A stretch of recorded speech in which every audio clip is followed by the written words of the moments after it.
tried filming a video, and just as I sat down to film, there was a car crash outside my window. So then there were police and everything, so not the most relaxing atmosphere. Even that was just like a bus or a car or whatever, so I'm sorry about any background noise, but I can't control it. Yeah, so I'm currently sat on my bedroom floor, and I am going to read you the chapter of a new book I got. But first I'm just going to have something to drink.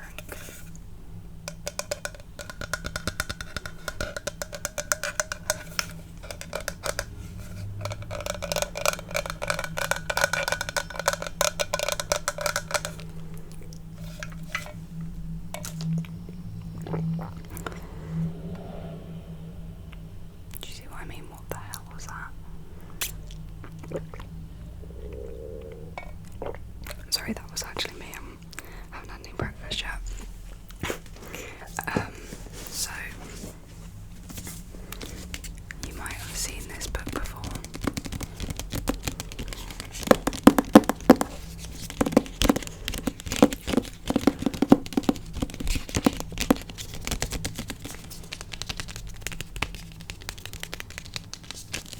It's called Malibu Rising.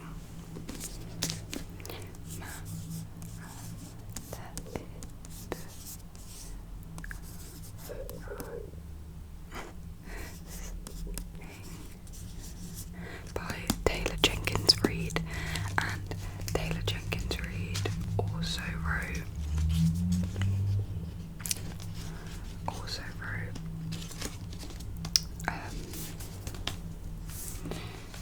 she wrote Daisy Jones and the Sixth, The Seven Husbands of Evelyn Hugo, which are both on my read list, Forever Interrupted, and I think there was some more that I said somewhere, but I can't seem to see that now. Oh, there we go. Malibu Rising, Daisy Jones and the Sixth, The Seven Husbands of Evelyn Hugo, One True Loves, Maybe in Another Life, After I Do, and Forever Interrupted. Is there any need for that? So yeah, it's got really good reviews on the back. A couple of my friends have read it. I also just really like the cover. Do you ever find that like when the cover looks nice, it's just like so much more enticing to read? I don't know if that's just me. But yeah, so this is the hardback version, in case you can tell. Like, that's why it makes really nice sounds.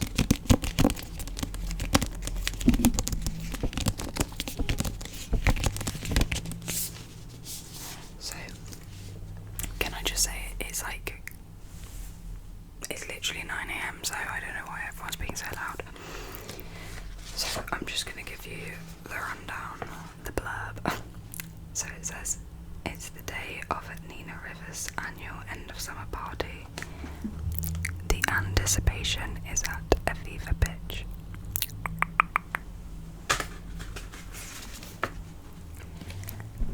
Everyone who is anyone wants an invite to catch a glimpse of the famous Rivers siblings. Nina,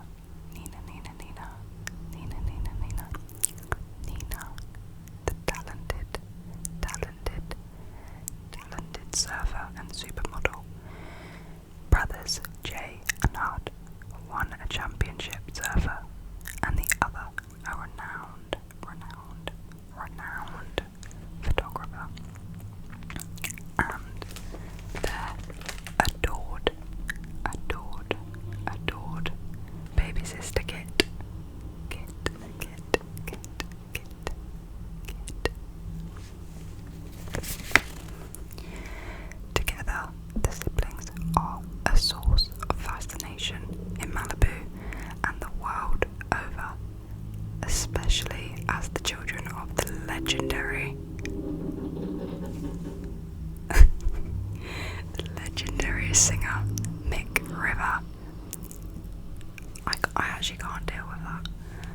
By midnight, the party will be completely out of control, and by morning, the river mansion will have gone up in flames.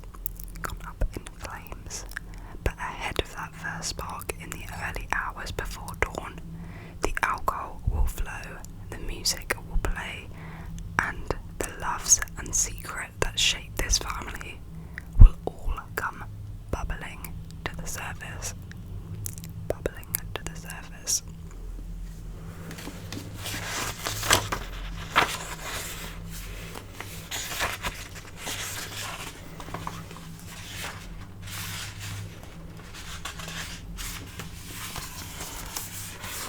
Okay, so there's just like a little beginning bit before the actual story. So it says Malibu catches fire. It's simply what Malibu does from time to time. Tornadoes take the flatland of the Midwest. Floods rise in South America. Hurricanes rage against the Gulf of Mexico. And California burns. The land caught fire time and time again when it was inhabited by, I'm not going to know how to say this, by Chumash in 500 BCE. It caught fire in the 1800s when the Spanish colonizers claimed the area. It caught fire on December 4th, 1903, when Frederick and May Ringe owned a stretch of land now called Malibu.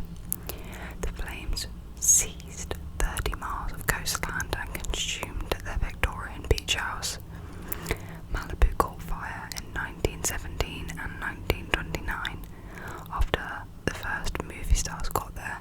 It caught fire in 1956 and 1958 when the longboarders and beach bunnies trickled to its shores. It caught fire in 1970 and 1979 after the hippies settled in its canyons. It caught fire in 1982, 1985, 1983, 1986, 2003, 2007 and 2018 and times in between because it is Malibu's nature to burn. At the city line of Malibu today stands a sign that reads Malibu, 27 miles of scenic beauty. The long, thin township, an area that hugs the slim coast of almost 30 miles. It is made up of ocean and mountains split by a two-lane throughway called the Pacific Coast Highway, or the PHC. To the west of the PCH is a long series of beaches cradling the crystal blue waves of the Pacific Ocean. In many areas along the coast, beach houses were crammed along the side of the highway, competing for views, narrow and tall. The coastline is jagged and rocky. The waves are brisk and clear. The air smells of fresh brine. Directly east to the PCH lies the immense arid mountains. They dominate the skyline, sage green and umber, composed of desert shrubs, wild trees and brittle underbrush.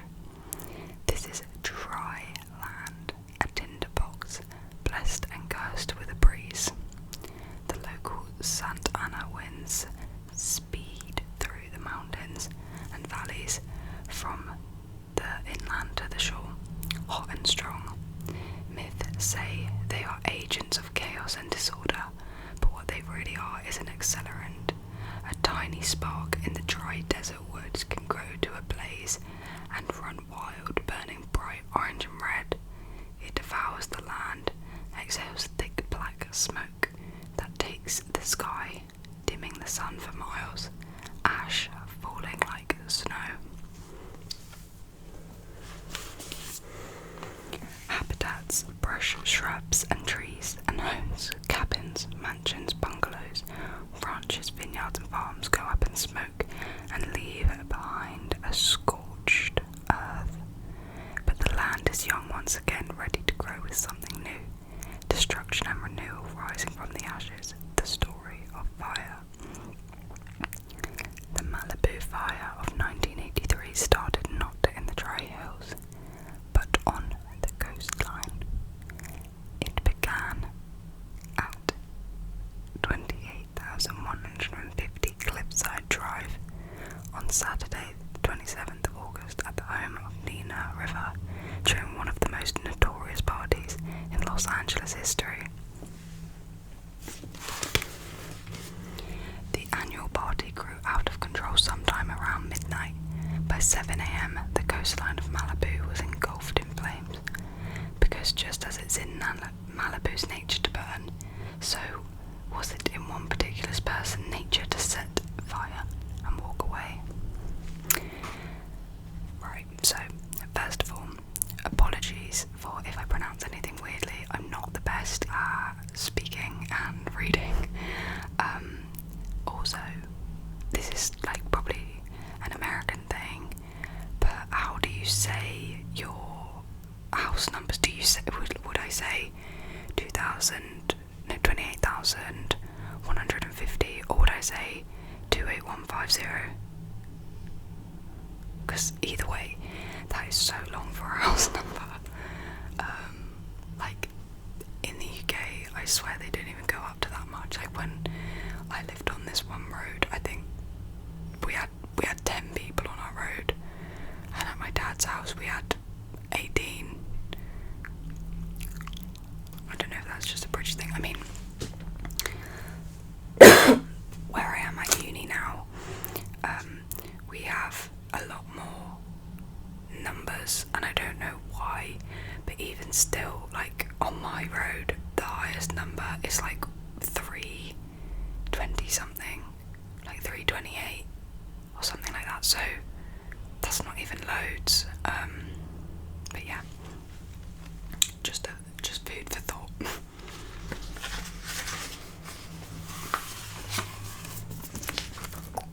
Oh my gosh, sorry, I bent the spine. Okay.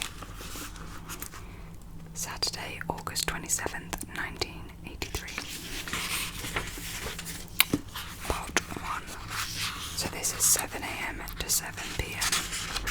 Bear in mind the fire starts at 12 p.m. Also, I think her name's pronounced River. It's R-I-V-A. So if I'm saying that wrong, I'm sorry, but that's just how I'm thinking it's said. Nina River woke up without even opening her eyes. Consciousness seeped into her slowly, as if breaking the morning to her gently. She lay in bed dreaming of her surfboard underneath her chest in the water before she began remembering reality, that hundreds of people were going to descend upon her house in just over 12 hours. As she came to, it dawned on her once again that every single person who would show up tonight would know the indignity of what's happened to her. She laminated it all without even peeking through the curtains of her own eyelashes. If Nina listened closely, she could hear the ocean crashing below the cliff, just faintly. She had always envisioned buying a home like the one she and her siblings grew up in, down on Old Malibu Road, a shabby beach bungalow off the PCH, built on stilts, extended out over the sea. She had fond memories of sea spray on the window, of half-rotted wood rusting in the middle, holding up the ground beneath her feet. She wanted to stand on her patio and look down in order to see eye tide and hear the waves crashing loudly underneath her.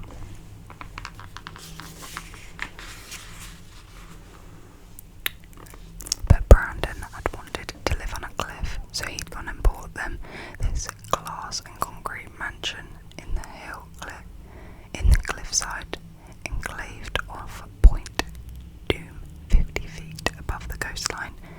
A steep walk down the rocks and steps to the break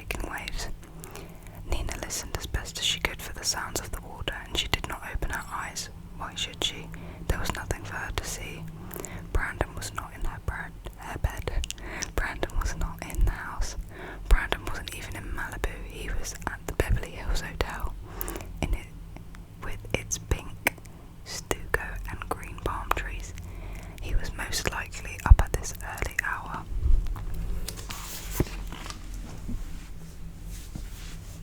My foot's gone numb. He was most likely at this early hour cradling Carrie Soto in his sleep.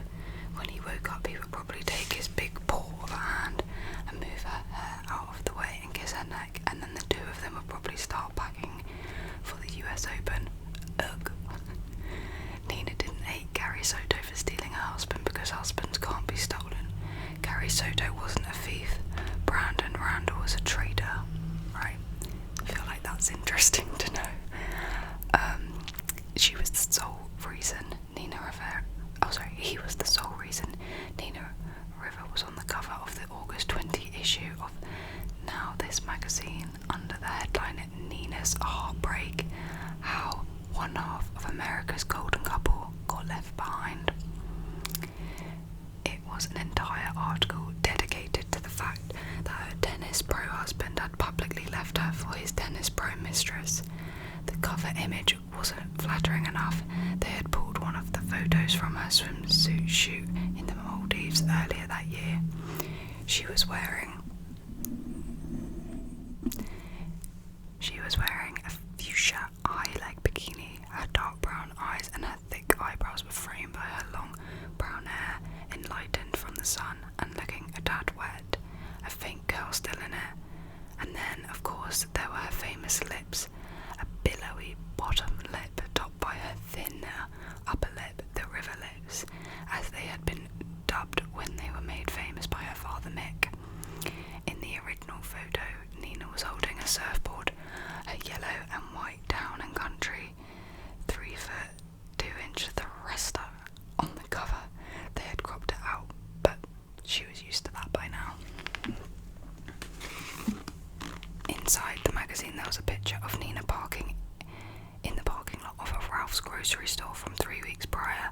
Nina had been wearing a white bikini with a flowered sundress thrown on over it. She had been smoking a Virginia Slims and carrying a 6-pack of Tab.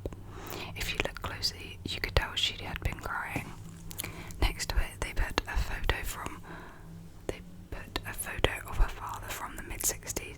He was tall, dark, and conventionally handsome in a pair of swimming trunks and a Hawaiian shirt and sandals, standing in front of a Transax market, smoking a Malibu and holding a bag of groceries. Over the photo, they ran the title, "The Apple Doesn't Fall Far from the River Tree."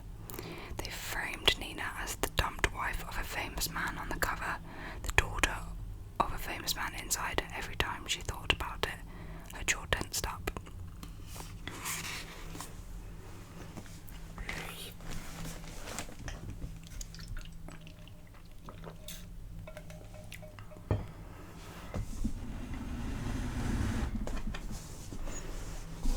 Sorry, both my feet have gone numb now. Right, where was I?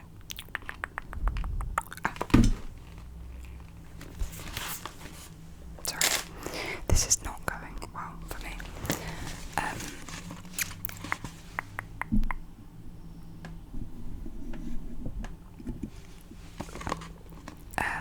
She finally opened her eyes and looked at her ceiling. She stood up out of bed, naked except for a pair of bikini underwear.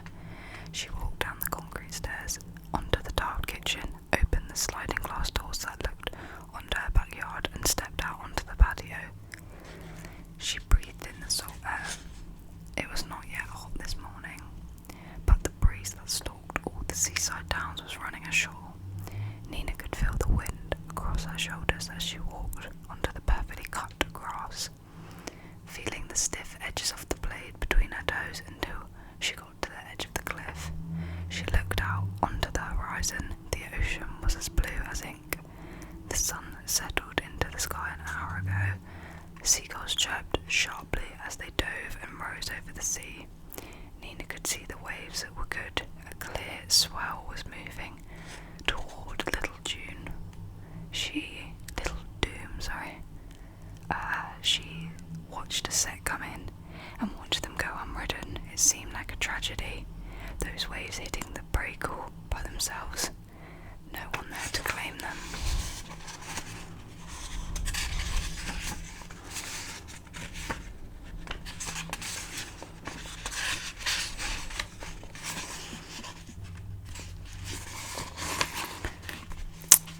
She would claim them. She would let the ocean heal her, like she always had. She may have been in a house she never would have chosen. She may have been left by a man she should not even remembered why she married, but the Pacific was her ocean. Malibu was her home. What Brandon has never understood was the glory of living in Malibu was not living in luxury but raw nature. Sorry about my tummy. The Malibu of Nina's youth had been more rural than urban, but the rolling hills filled with the dirt paths and the humble shacks. So she's more used to that, I think. But that doesn't really make sense because I swear her dad's famous, and this, like, he was kind of like a cool famous that he was like, yeah, I'm not gonna let my kids be so famous and rich. I don't know. What Nina loved about her hometown was how ants found their way to your kitchen counters. Pelicans sometimes shit on the ledge of your deck. Clumps of horse manure sat along the sides of the unpaved roads where left there by neighbours riding their horses to the market. Nina had lived on this small stretch of coast her entire life, and she understood she could do little to prevent it from changing. She had seen it grow from humble ranches to middle-class neighbourhoods, now becoming land of oversized mansions on the beach, but with vistas this beautiful it had only been a matter of time before the filthy rich showed up. Oh my god. Maybe I should have something to eat so my tummy stops making this noise.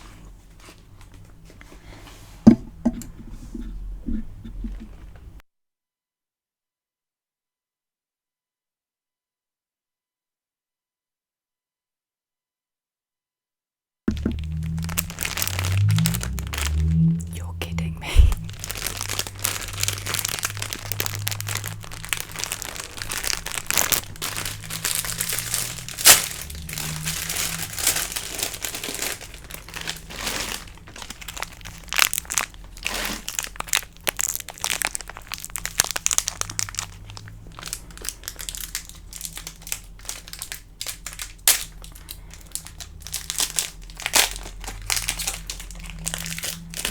This is actually going to be so crunchy.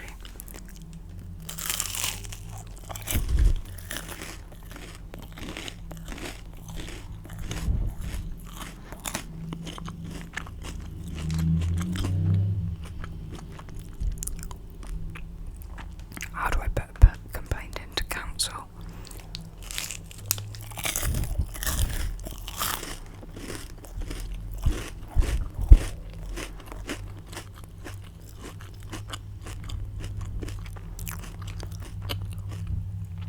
I just think I have to fall asleep to noises like this. People just go past blaring music at like 3 in the morning.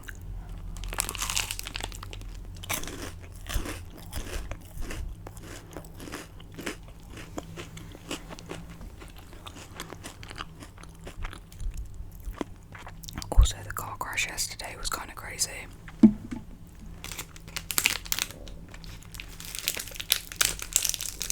I was just in my room and I just hear a massive bang, and I didn't really think much of it because it was only fireworks last weekend, so I was like, oh, it's probably just fireworks, because I heard a few people let some off like even a week late, and I'm thinking, what are you doing? But anyways,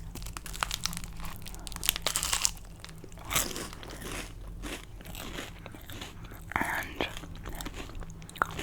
my housemate went to the hallway and looked out the window, and he was like, oh, there's been a crash. And I was like, what? And I came out of my room this car had basically crashed into a lamppost. Not funny, but no one was hurt. We saw like the driver and the passenger get out of the car, and weirdly, like they actually left the scene, which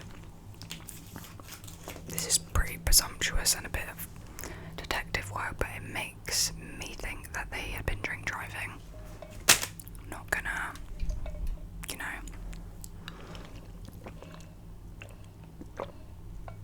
because they literally got out, went to the other side of the road, sat down for like 2 minutes, and then got up and just like walked home somewhere, and we were like, what the heck? But there were quite a few witnesses, so who knows, but it was like 11:30, so yeah, a bit random.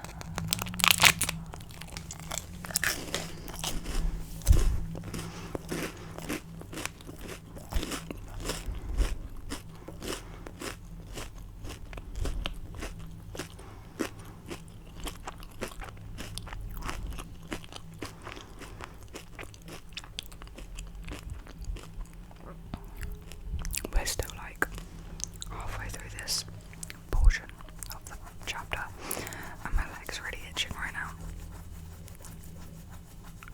That really hurts. Ooh, nice. I've got some Sudocrem. I'll just put that on there.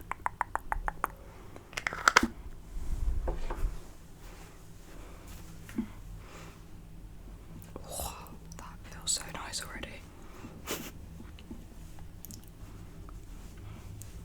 By the way, guys, I got some new rings that I'll just show you quickly. So, can you see this one? It's called a Russian ring, and I don't know why I can't really seem to do this because my hands are all slimy, but do you see how it like folds over each other and it kind of like rolls? So basically it's like this, like 3 separate rings,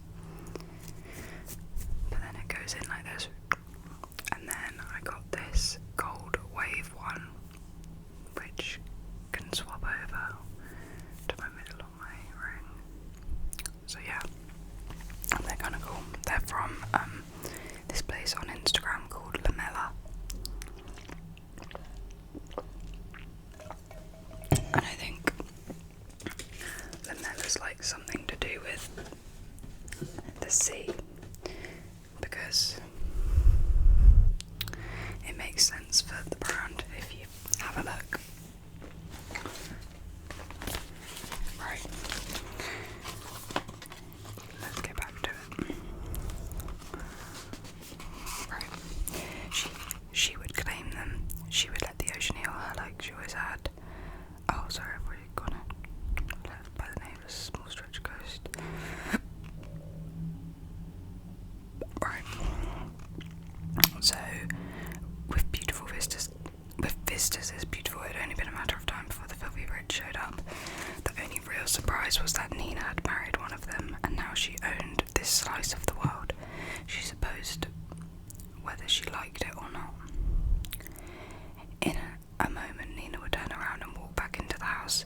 She would put on her swimsuit and head right back to this spot where she would descend the side of the cliff, grab her board from the shed she kept on the sand.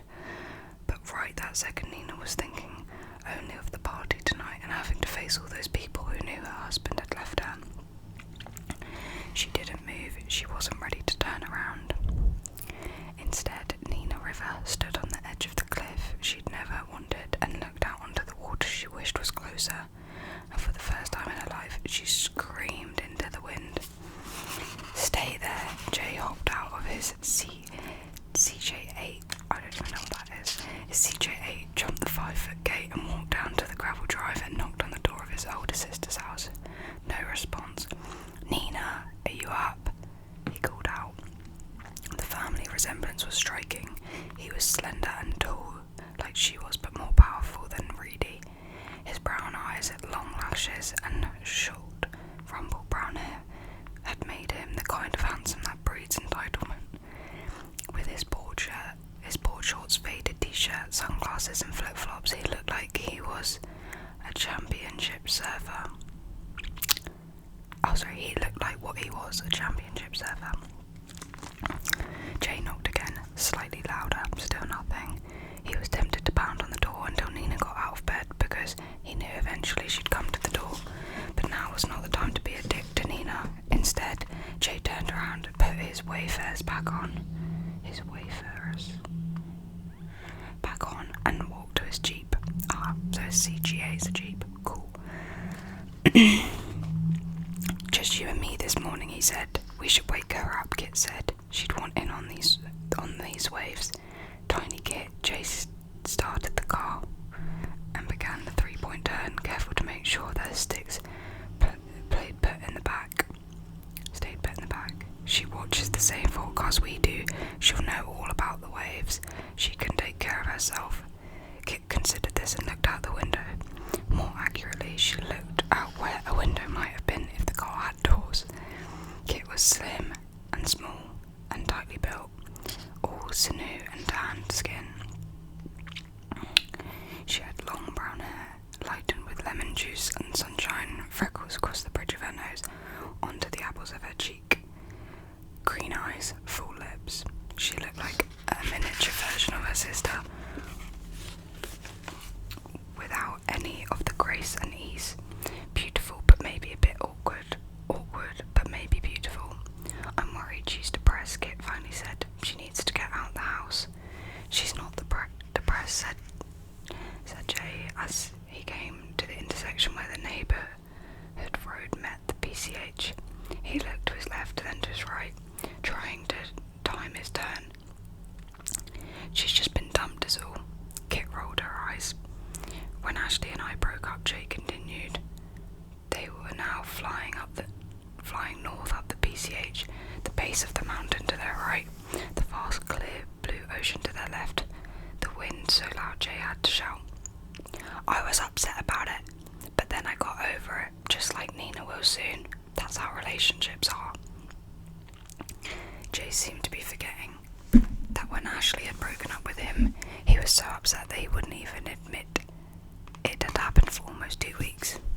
But Kit wasn't going to mention that and risk him bringing up her love life. At the age of 20, Kit had not yet kissed anyone, and it was a fact that she felt that every day, every moment, some more acutely than others.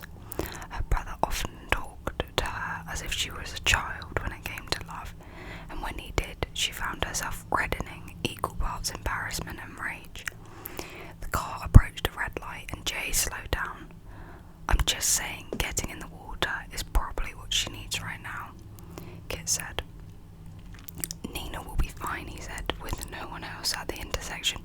He put his foot on the gas and drove, even though the light had yet to change. I never liked Brandon anyway, Kit said. Yes, you did, Jay said, catching her eye out the corner of his. He was right.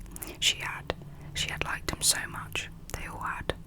The wind roared as the car sped up, and neither of them spoke until Jay pulled a U-turn and took a spot on the side of the road at Country Line, an expanse of sand, and at the very northern edge of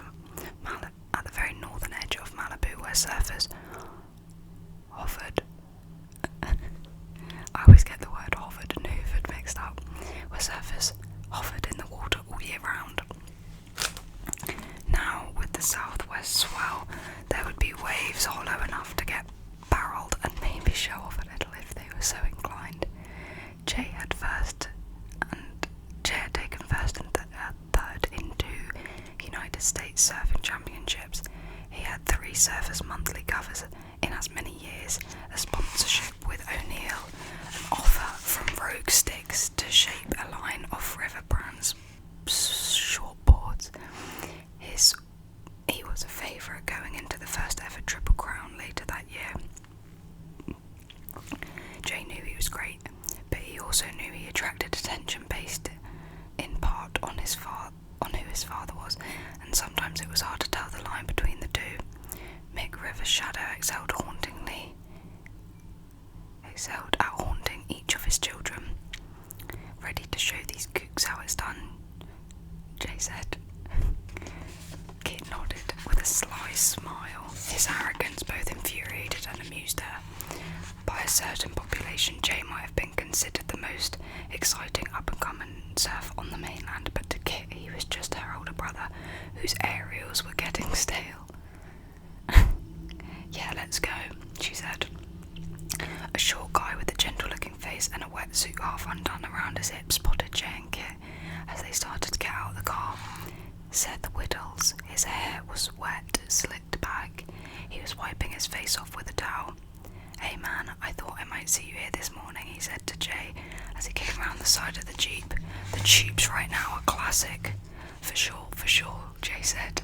Seth was 1 year younger than Jay and had been 1 grade behind him in school. Now in adulthood, Seth and Jay ran the same circles, surfed the same peaks. Jay got the sense that felt like victory for Seth. "Big party tonight," Seth said. His voice had the slightest edge of bravado to it, and Kit instantly understood Seth was confirming he was invited. Kit caught Seth's eye as he was speaking, and he smiled at her as if just now realising she existed. "Hey," he said. "Hi." "Yeah man, party's on," Jay said, "at Nina's place in Point Doom, just like last year." Cool, Seth said, one eye still watching Kit. As Seth and Jay continued talking, Kit got the boards out the back and whacked them both down. She started dragging them to the shoreline. Jay caught up with her. He grabbed his board out of her hands. "So, I guess Seth's coming tonight," Jay said. "I gathered," Kit said, trying to leash onto her ankle. "He was checking you out," Jay said.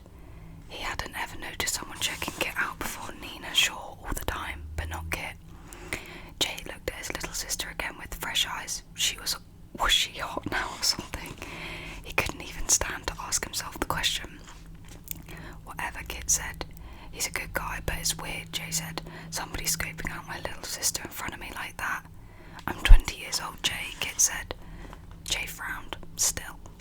"Well, I'd rather die than suck face with Seth Whittles," Kit said, standing up and grabbing her board, "so don't lose sleep over it." Seth was an alright looking guy, Jay figured, and he was nice. He was always falling in love with some girl or another, taking them out to dinner and shit. Kit could do worse than Seth Whittles. Sometimes she made no sense to him. "You ready?" Kit said. Jay nodded. "Let's go." The two of them headed into the waves, as they had countless other times over the course of their lives, laying their bodies down on their boards, paddling out side by side. There were already a handful of people in the lineup, but it was easy to see Jay's prominence as he made his way past the breakers. As the men in the water saw him coming towards them, the lineup spaced out and made room. Jay and Kit straddled upright at the peak. Okay, I think there's... Oh gosh, I thought this was the end of the chapter, but it's actually a bit further than I thought. Okay, so it's up to 27. Page 27, and we're on page 20. So I guess I'll just have to keep reading. Hud River, short where his siblings were tall, stocky where they were lithe, who spent the summer getting sunburned as they grew bronzed, was the smartest of the bunch. Far too smart not to understand the true ramifications of what he was doing. He was 8 miles south on the PCH, going down on his brother... That's taken a real turn. Going down on his brother's ex-girlfriend Ashley in an Airstream illegally parked on Zuma Beach. I can't believe this. This is the drama that I come for in these types of things. However, that was not how he would have phrased it. For him, it was the act of making love. There was simply too much heart in all of it, in every breath, for it to be anything cheaper than love. I'd loved Ashley's one dimple and her green gold eyes and her gold hair. He loved the way she could not pronounce anthropology, and that she always asked him how Nina and Kit were doing. That her favourite movie was Private Benjamin. He loved her one snaggletooth that you could only ever see when she laughed. Whenever she caught Ud looking at it, she'd get embarrassed, covering her mouth with her hand and laughing even harder, and he loved that about her too. In these moments, Ashley would often hit him and say, "Stop it, you're making me feel self-conscious," with the sparkle still in her eye. And when she did that, he knew she loved him too. Ashley often told him she loved his broad shoulders and his long eyelashes. She loved the way that he looked out for his family. She admired his talent, the way the world looked more beautiful through his camera than it did right in front of her. She admired that he could just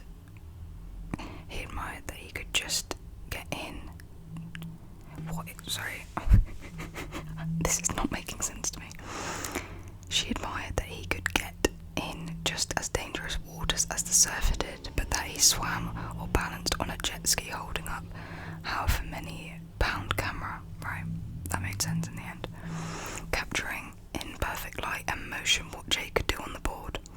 Ashley thought that was the more impressive feat. After all, it wasn't just Jay who made the cover of Surfers Monthly 3 times in as many years, so had Hud. All of the most famous shots of Jay were by Hud. The wave breaking the board, cutting through the water, the sea spray, the horizon. Jay might be able to ride the wave, but Hud was the only one making it look beautiful. The name Hudson River was in all three of those issues. Ashley believed that Jay needed Hud as much as Hud needed Jay, which is why Ashley looked at Hud River. She saw a quiet man who did not need attention or accolades. She saw a man whose word spoke for itself. She saw a man instead of a boy. And in doing so, she made Hud feel like more of a man than he had ever before. Ashley's breath got shallower as Hud moved faster. He knew her body and knew what she needed. It wasn't the first or second or 10th time he'd done this. Interesting. When it was over, Ashley pulled Hud to lie next to her. The air was muggy. The two of them had shut all the windows and doors before they had even kissed for fear of being seen, heard, or even sensed. Ashley sat up and cracked open the window near the bed, letting the breeze in. The salt air cut the humidity. They could hear families and teenagers on the beach, the wave rolling onto the shore, the sharp whistle of a lifeguard at the nearest tower. So much of Malibu was restricted beach access, but Zuma, that wide stretch of fine sand and unobstructed coast against the PCH, was for everyone. On days like this, it attracted families from all over Los Angeles trying to squeeze one last memorable day out of summer vacation. "Hi," Ashley said, softly, shy and smiling. "Hi," Hud said, charmed. He grabbed the fingers of Ashley's left hand and played with them, waving his own fingers between them. He could marry her. He knew that. He'd never felt this way about anyone before, but he felt it for her. He felt like he'd known it since the day he was born, though he knew that couldn't possibly be right. Hud was ready to give Ashley all of him, anything he had, anything he could give. The wedding of her dreams, however many babies she wanted. What was so damn hard about dedicating yourself to a woman? It felt so natural to him. Hud was only 23, but he felt ready to be a husband, to have a family, and to build a life with Ashley. He just had to find the way to tell Jay. "So, tonight," Ashley said as she sat up to get dressed. She pulled her yellow bikini bottom and threw a white t-shirt that said UCLA in blue and gold across the chest. "Wait," Hud said, sitting up, his head almost hitting the ceiling. He was wearing a navy blue corduroy shorts with no shirt. There was sand on his feet. There was always sand on his feet. It was the way he, his brother and sisters had grown up. Sand on the feet and the floors and in their cars and the bags and the shower drains. "Take off your shirt, please," Hud said as he leaned over and grabbed his camera. Ashley rolled her eyes, but they both knew she would do it. He pulled the finder view down and looked at her directly. "You are odd." Ashley rolled her eyes. "This is such a lame line." "I know, but I swear I've never said it to any other woman on this planet." This was true. Ashley took her hands and crossed them over her chest. She grabbed the bottom edge of her shirt and pulled it off her head, her long sandy hair falling down on her back and around her shoulders. As she did all of that, Hud held down the shutter, capturing her in every state of undress. She knew she would look beautiful through his lens. As he clicked, she grew more and more comfortable, blooming at the idea of being seen by him. Ashley slowly took her hands and put them on her bikini bottom and untied the strings holding it, and in 3 swift clicks it was gone. That was one of my house sneezing. I'd stopped for an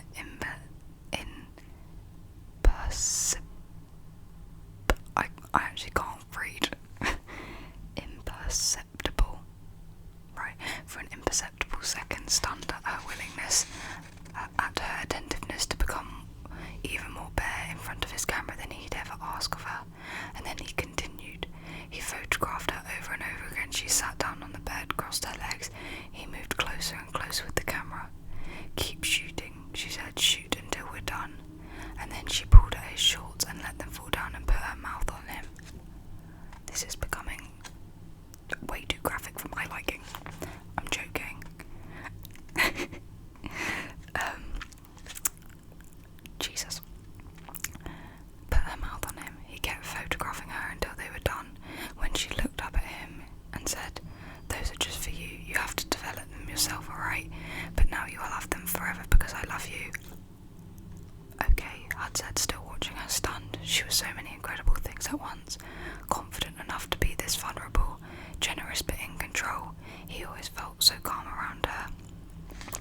Even when she thrilled him, Ashley stood up and tied her bikini bottoms. Sorry, I lost where I was.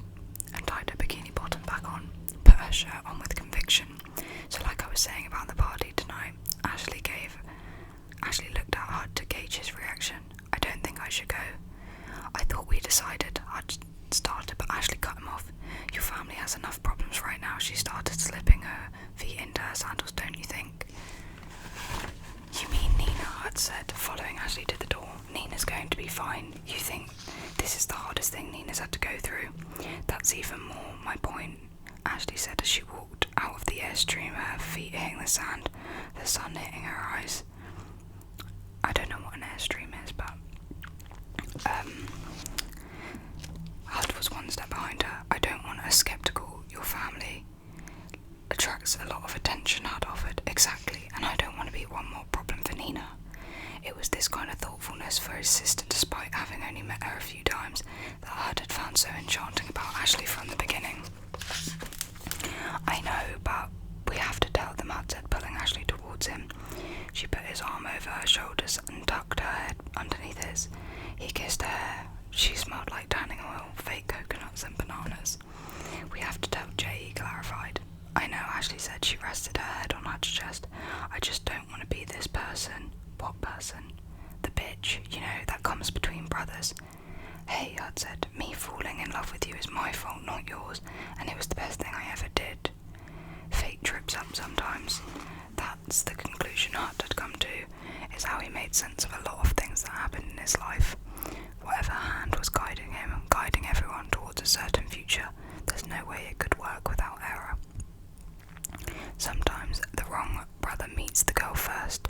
It doesn't have to be any more complicated than that. Hud and Ashley, they were simply correcting fate. "It doesn't even make sense I was with Jay," Ashley said, pulling back from him except for where her hands interlaced with his. "That's what I thought the first time I saw you. I thought, that girl doesn't belong with Jay. Did you think I belonged with you?" He shook his head. "No, you're far too good for me." "Well, at least you recognise it."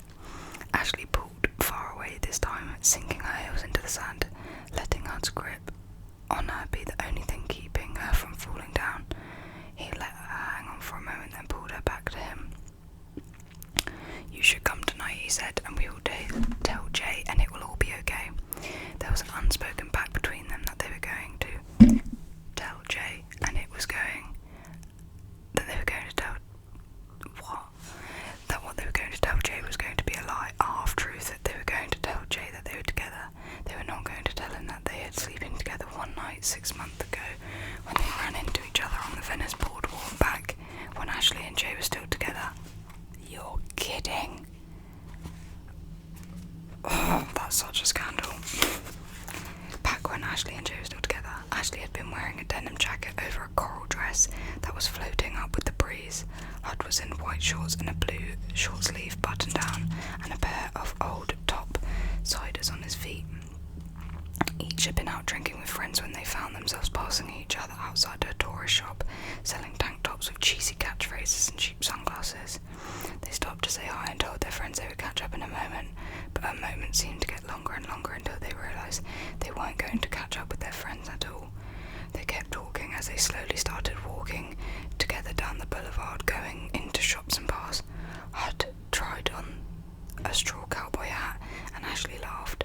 Ashley jokingly grabbed a Wonder Woman lasso and pretended to twirl it in the air, and Hud could tell the way Ashley smiled at him that the night was becoming something bigger than either of them had intended.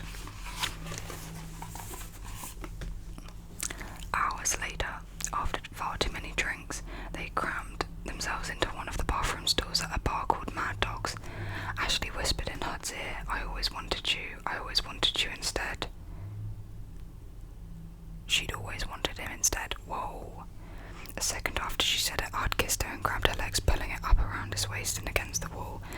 She smelled like a flower he couldn't name, and her hair felt fine and soft in his fingers.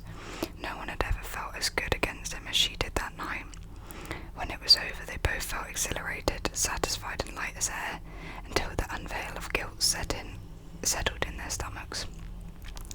Hud liked thinking of himself as a good guy, and yet sleeping with your brother's girlfriend was exactly the sort of thing a good guy would never do. Certainly not more than once, but there was that night, and then another, then dinner in a restaurant 4 towns up the coast, and then a few discussions of how exactly Ashley should break up with Jay. And then she did it. 5 months ago, Ashley showed up at Hud's Airstream at 11 o'clock at night. I broke up with him, and I think you should know that I love you. Hud pulled her inside and taken her face with his hand and said, I love you too. I've loved you since, I don't know what, before I should have. And now they were just biding their time trying to create the perfect moment in which to tell Dre the half-truth between half-brothers, though Jay and Hud never thought of themselves as half-brothers at all. Come to the party, Hud said to Ashley. I'm ready to tell everyone.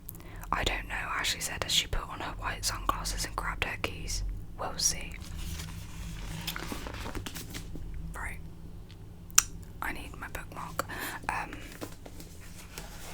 So that takes us from 7 a.m. till 8 a.m.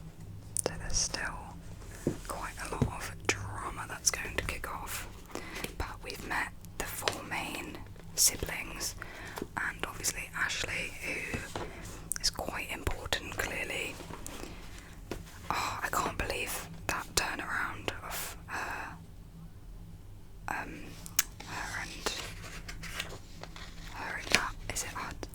her and Hud already doing stuff before they were supposed to. I don't know why, but I just love the drama of that. I think obviously that's the whole point, that you love the drama, but that is crazy.